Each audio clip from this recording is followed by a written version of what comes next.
अभी सत्ता मिली नहीं तो अभी से चरमपंथी, सत्ता मिली नहीं तो दीपक यादव को टिकट दिया जो तलवारें बांटता है।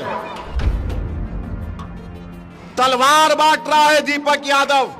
ये विश्व हिंदू परिषद का आदमी, आरएसएस का आदमी, और उसको उसने नरकटियागंज से अपना उम्मीदवार बना है और चरमपंथी ओवैसी को बोलता है।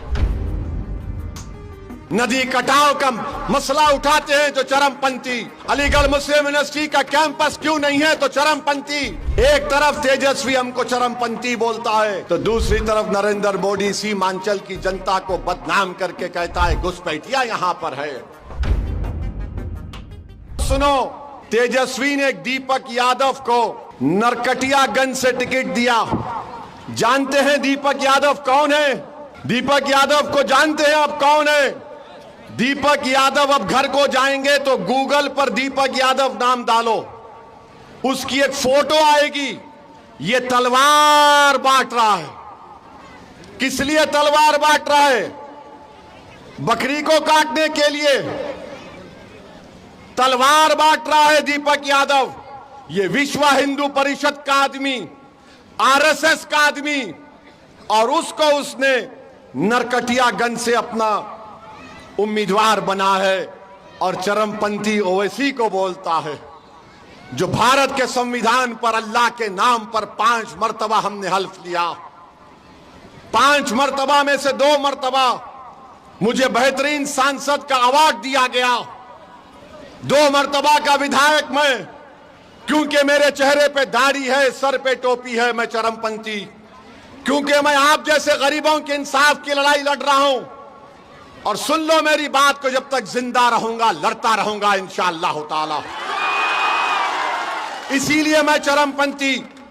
सीमांचल के नौजवानों का पलायन हो जाता है। मैंने अपनी आंखों से देखा, जब गाड़ी में सफर करता हूं सीमांचल में, नमाज पढ़ने के लिए किसी मस्जिद में रुकते हैं तो नमाज पढ़ के वापिस आने के बाद 8 साल से लेकर 13 साल के बच्चे खड़े रहते हैं। एक कोने में हमारी इज्जतदार माँ और बहनें और बेटियां खड़ी रहती हैं और बुजुर्ग खड़े होते हैं।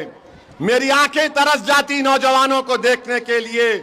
मालूम होता कि वो नौजवान कोई हैदराबाद में है, दिल्ली में है, मुंबई में है, पंजाब की खेतों में है, केरल में है, तमिलनाडु में है, मगर सीमांचल में नहीं है। इसीलिए जब उनके हक की बात करता हूं तो हमको चरमपंथी कहा जाता है।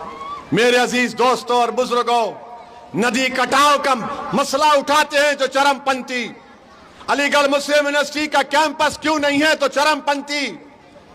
एक तरफ तेजस्वी हमको चरमपंथी बोलता है तो दूसरी तरफ नरेंद्र मोदी सीमांचल की जनता को बदनाम करके कहता है घुसपैठिया यहां पर है।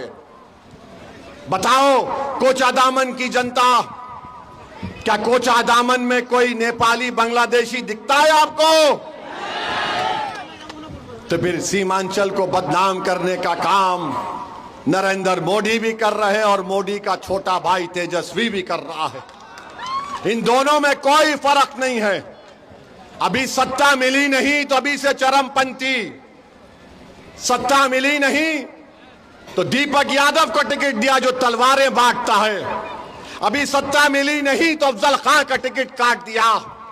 अभी सत्ता मिली नहीं तो मोहम्मद कामरान का टिकट काट दिया गोविंदपुर नवादा से।